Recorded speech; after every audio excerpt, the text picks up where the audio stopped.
So far on this channel, we've built all the peripherals that you need to get started in a flight simulator. We've made a yoke, we've made rudder pedals, a radio, and even vernier-style throttle modules. After the last video, I really wanted to look back at the prior projects and see if there was any room for improvement, given the feedback I received from the community and some of the experience I gained creating the other projects. And all of that has brought me here, to CadetYokev version 2. As you can see from the span of time between videos, version 2 has been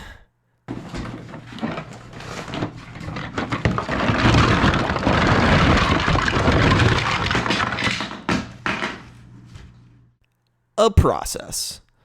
Version 2 ended up taking much longer than I anticipated due to the no compromise list I created for myself and a lot of in real life stuff going on, but here we are, we made it. First was the auto centering. This was the most requested feature and the main reason for the redesign. It also ended up being a huge hurdle. Creating a 3D design that could support the forces of the workout bands I was using to center the yoke was a pretty big challenge. Second was to remove the clamps. Version 1 had 4 or 5 clamps that you needed to attach to the wheel, and that just wasn't going to cut it for a no compromise design. As you can see, the new design has a much improved wheel with a few more buttons and overall design and aesthetic improvements throughout the entire device. Third, I needed an easy way to mount the device. Although the big chunk of wood I used last time was pretty impressive, it wasn't going to cut it for this design. I realized before I said I got rid of all of the clamps, but I did add 2 more here.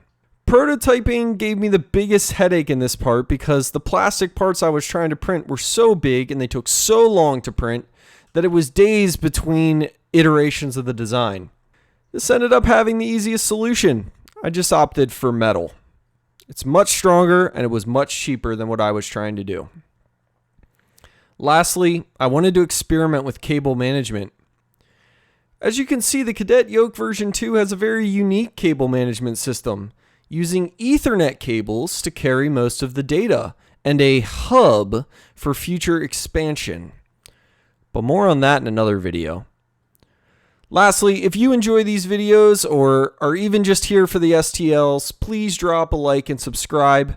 And thank you to all of you that have contributed to the project through my Thingiverse page.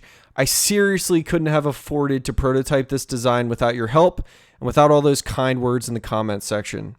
So if you're here for the build video, stay tuned. Otherwise, you can find all of the build documentation, the code, and additional project details in the description down below, and also on the Thingiverse page.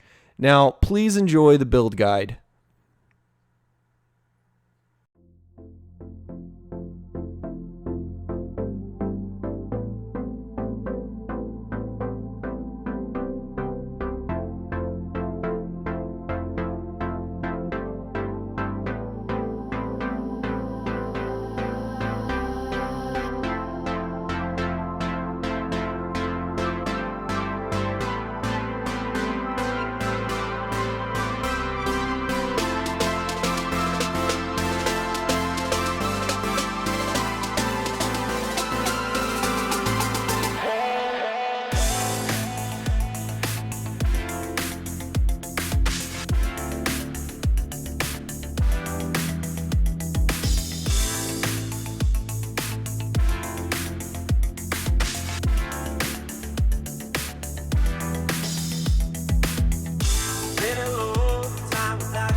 Everything reminds me of you,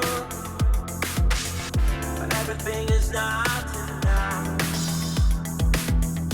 Feeling out by the ocean, among all those white hot sands, where every sunrise is just for you. So come along and take my hand.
And that's a wrap for this build video.